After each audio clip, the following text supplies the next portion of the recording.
What's going on, everybody? Welcome back to the channel. Thanks for tuning back in. If you watched our last video, you know that we got the block back from the machine shop. Decided to take this to the machine shop to get cleaned up, washed, just have a fresh slate to begin with for this coming year. Throwing this thing back together and refreshing it. But the machine shop found something pretty interesting about this block. So this was actually machined in Nevada originally a few years ago, and obviously it ran great. We never had any issues with it. But the machine shop here in Boise said that it must not have originally been honed with a torque plate, because everything in the cylinder walls mic'd pretty much perfect until he bolted up the torque plate to do the honing, and then everything went out of whack. Here's the receipt. So you'll see the notes that he made on the receipt here, that there was actually a taper, a small taper, so the bores weren't straight in the block, and then it was actually a little bit out of round too, so the holes were actually oblong a tiny bit. So thought that was pretty interesting. Obviously we never had a problem before, but I do feel better now that it is completely square, the bores are straight, the holes are perfectly round. And yeah, so I thought that was pretty interesting and pretty good find, by the machine shop. So not that we had any issues before, but this thing's gonna be going back together and better than ever. So excited about that. We're not gonna waste any time. We're gonna jump right into getting this short block assembled. Like I said, it just came back from the machine shop, so it is completely clean. And the first thing that we're gonna do is get our new main bearings set in here. We have a two-piece rear main seal, so we'll go over that a little bit. We'll get the two-piece rear main seal, or at least the bottom side of it, sat in there, and get some assembly lube on all of the on the new bearings. Then I'll show you where to go from there. And we're going to use the same bearings we used on the original build, the same exact ones. King Racing XP bearings did awesome. Never had any issues. Bearings look great when they came out. So we're gonna go ahead and throw the same exact part number back in the block. So what I'm doing really quick before I throw the bearings into the block, the new bearings, there's a pack of the new bearings. I got my calipers out and I measured the thickness of the bearings. 009.5 is what this brand new one measured. And so I wanted to grab some of the used ones that came out of the block, throw those in the calipers. 009.5, the exact same thickness. So I'm not going to worry about putting plastic gauge and measuring the clearances or anything like that, because they're measuring all the exact same as what came out of the block. So we should be good to go.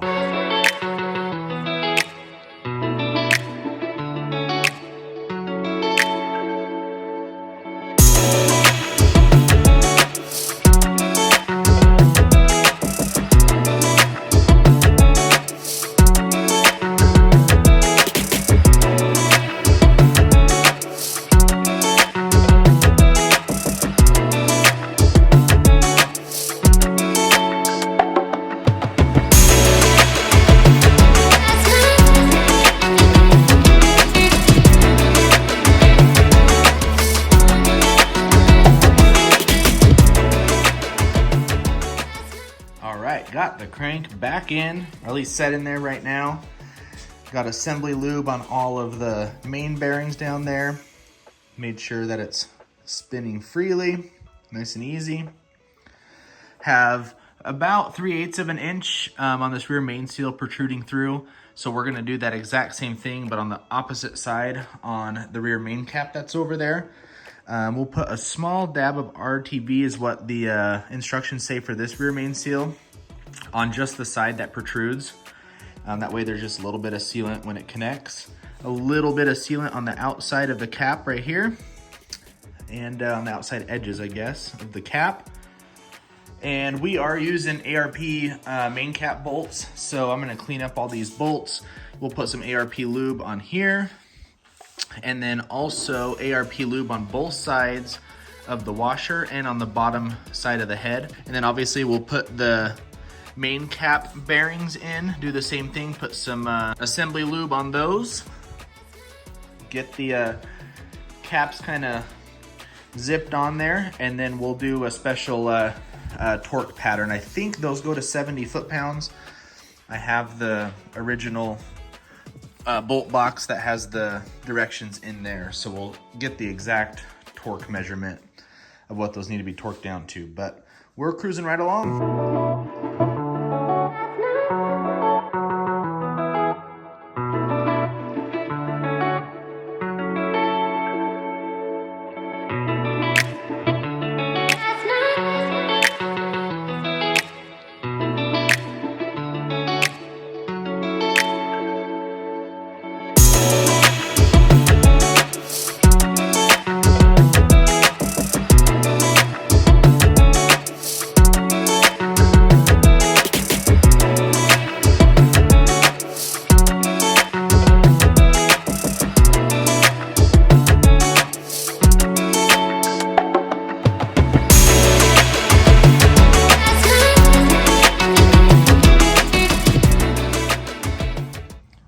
We got the crank back in, torqued everything down, marked them, went in 3 steps to 40, 60, and then the final to 80.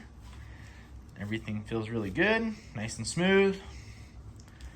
And yeah, now to continue on to the short block, we're gonna move on to the pistons and rods. So the process I'm gonna do to tackle these is I'm gonna go piston by piston. We're gonna take off, we'll start with like the cylinder number 1 here.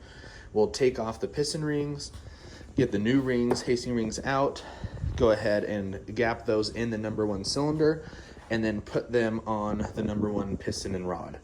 And then we'll do that for each one. So at the end of that, we will have all the rods sitting with new piston rings. And I'll go ahead and get all the, the ARP bolts ready to go with the ARP lube and all that kind of stuff. So we'll have them ready to throw in with all new piston rings. And then once those are done, then we'll move over to the block side and torque down onto the crank. So we're using these Hastings rings, and this is the same part number that I originally ordered with the whole rotating assembly. And this these rings come pre-gapped for a boosted application when I ordered the whole rotating assembly from Eagle. So I just ordered those again. I really like how they have them laid out. So you have your top ring, your second ring, your oil ring, and then the rings that go around the oil ring. There's 2 rings for those. So they come pre-gapped, but I'm still gonna go ahead and put the first and second ring in each cylinder that I'm working with to make sure. I know the general rule of thumb is around 16 thousandths or so for a naturally aspirated engine. I remember last time them being about 23 thousandths, I believe, if I remember correctly. So perfect for a little boosted application. So we're gonna be looking for somewhere around 20 to, I guess, 30, somewhere in there. So we'll throw the first rings in here and measure them. So checking the top ring, the first piston. Go ahead and throw it in like that. Kind of get it to where it's sitting in there, and then I'll grab a piston. Oops, push it down a little bit to make sure that it's all square. And then just get your feeler gauges. I guess I'll start with 28 thousandths. It's a little tight. I bet you it's probably about 26. Yeah. Yep, 26 fits in there perfect and snug. So 26 thousandths, which is perfect for a boosted application on the top ring. Cool, so the top ring is good. I will set that one aside for cylinder number 1. So that'll go on piston number 1, and then we'll check the second one here. Okay, the second ring, these second rings have a little chamfered edge on the inside, so there'll sometimes be like a dot, or this one says top. Want to make sure that's facing up towards the piston. So we're gonna do the same exact thing. Throw this in here, turn it sideways, kind of get it, eyeball it, and then grab the piston and put it down in there a little ways. Start with 28 again, see what this one does. A little tight. 26. 26 as well. 26 fits perfect. Cool. So cylinder number 1 is checks out. So we're going to go ahead and throw these rings on the piston, and that is going to be our process for every single hole here.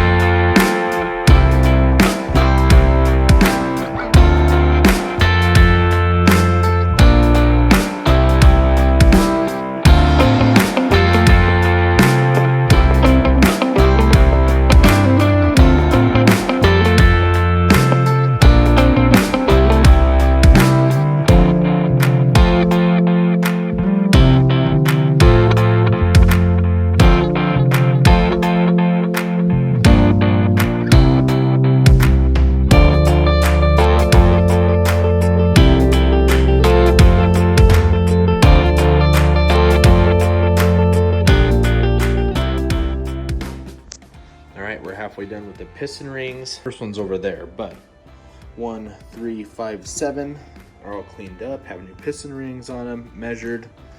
Here's what we're looking at so far.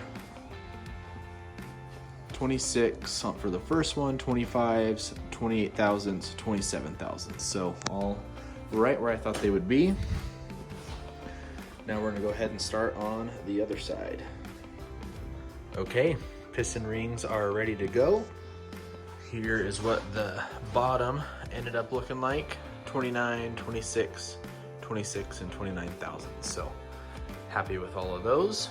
Next we have our King Racing bearings again for the rod bearings. So I'm gonna go ahead, take all these caps off, put new bearings in there, put some assembly lube on it, and then we're gonna have a short block here shortly. And something you'll want to pay attention to if you're ever assembling an engine like this, when you're putting the pistons and rods in the cylinder, I'll always put a bunch of engine oil, not a bunch, but a coat of engine oil around the pistons, and maybe even a little bit in the cylinder bore. And then you'll notice that the rods have a chamfered edge right here, and on the back side is just a flat edge. So the chamfered edge is always going to go up against the counterweight, and then the flat ends will butt up against each other. But so that's it. That's just a note if you're assembling it for the first time. I marked them too, like cylinder 1 front, so I know that if it's facing the front, or if the F is facing the front, that it'll be in the right orientation against the counterweight there. So we are all set to, actually I still got to put the bearings, the new bearings in the caps in the rod, and then we're going to throw these guys in the block.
Get some assembly lube on there, and we're gonna coat this this piston in some engine oil. That way it makes some less friction when it's going down into the cylinder bore.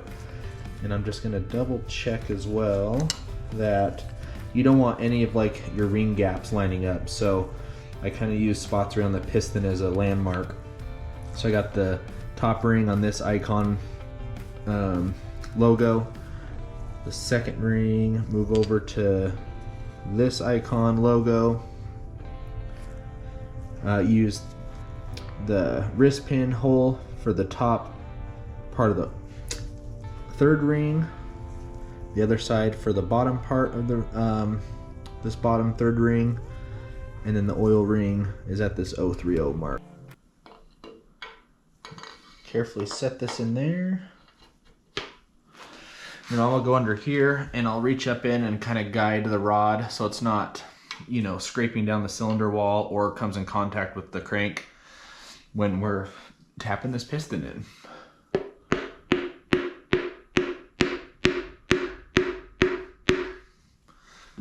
Once in a while, I'll just check to make sure that the compression tool's still flat against this.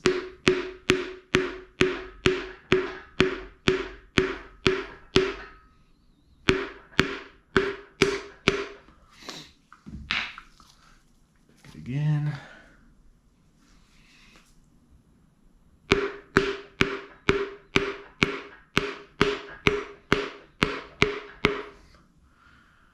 It's coming. There you go.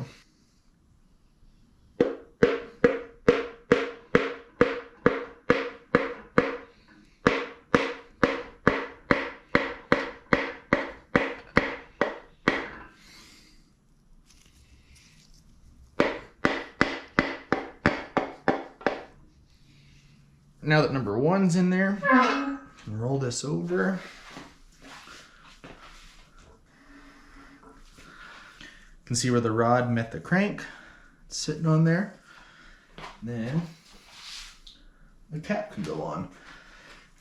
These caps and the rods will have writing on one side. You can see the writing on this side of the cap. You're going to match that with the writing that's on the rod, so you know it's going on the correct way.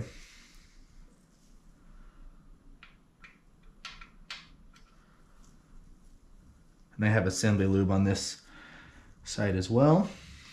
And these rods, my rotating assembly uses ARP bolts, so we'll put some ARP lube on the bolt and we'll just hand tighten it for now.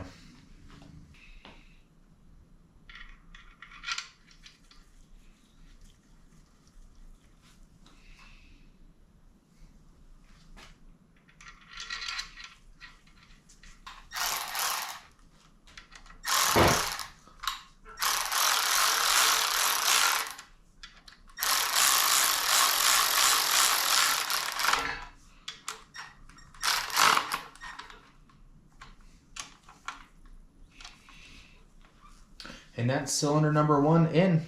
And we're just gonna do that exact same process through all 8. All right, and just like that, we have a rotating assembly back in our small block. Everything went really smooth, got them all torqued, marked if I torqued them, so I could double check. Everything is moving freely. Let me hook up my big pipe wrench. Man, I'm excited to hear this thing run. So now we're gonna go ahead and work on getting the cam installed, but first we have to find top dead center. So I kind of just eyeballed cylinder number 1, and you can see here that the dot is pretty close to straight up from what it looks like. But how I like to do it, so I got my little dial, magnetic dial set here, and I'll roll it over and I'll be able to see the piston coming up, putting pressure on the dial, and then when it goes away. So the goal is to basically watch the gauge go up, and then as soon as it starts to fall, like the pressure is being released from the little probe here, we will know that is right at top dead center. So I got the gauge set at 0. It's down in the bore a little bit. Rolling the engine over, piston is coming up. There it goes, pressing on the gauge. And we're looking for right when it starts to fall.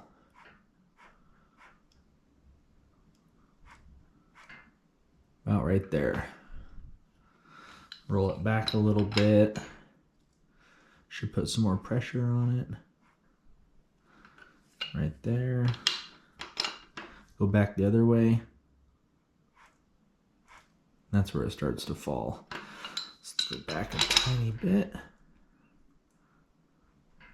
About right there is top dead center. And you can see the dot right at top dead center there. So now that the engine is set at top dead center on cylinder number 1, we'll go ahead and get the camshaft installed. We're just going to coat the camshaft lobes in engine oil because we're reusing the cam bearings that we had before. They all looked just fine, so there's no break-in process or anything needed. So we'll just use engine oil. And I know I'll probably get some hate in the comments, or you're not doing it correctly, and I know there is advantages to degreeing the cam, but I did not degree it last time. I just set it straight up and down, lining up the dots on the camshaft and the crank, and didn't have any issues. So I know I'll probably get some hate, or it's not the way to do it, or whatever. I know there's probably better ways. I don't really know how to degree a cam.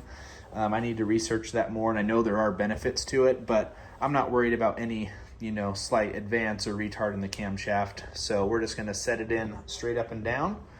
So let's get to doing that. All right, here we go.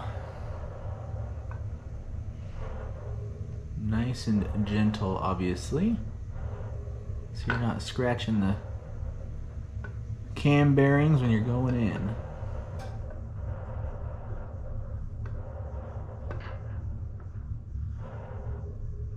Just go slow and take your time. You'll see when I get there, I guess, but I have the cam gear on the front. It's a little bit of a leverage point for me as I get in here. You can also use like a screwdriver or something, or a bolt in the front.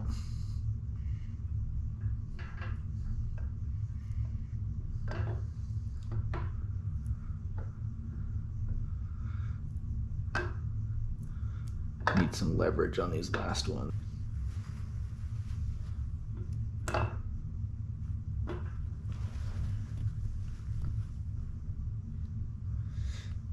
Just like that.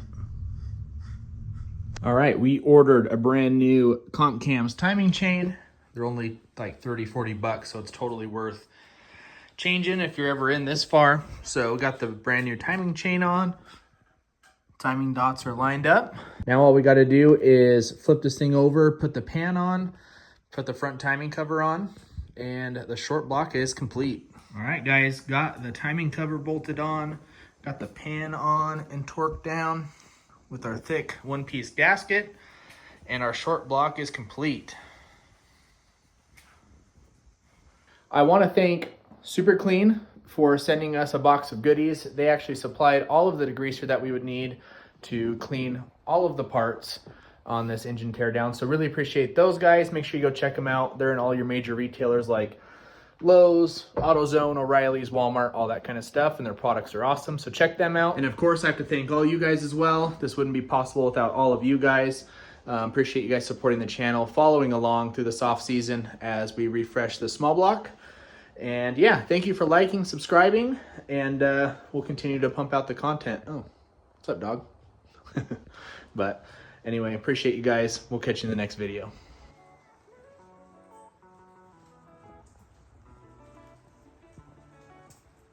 Literally can't make this up. Which one do you want?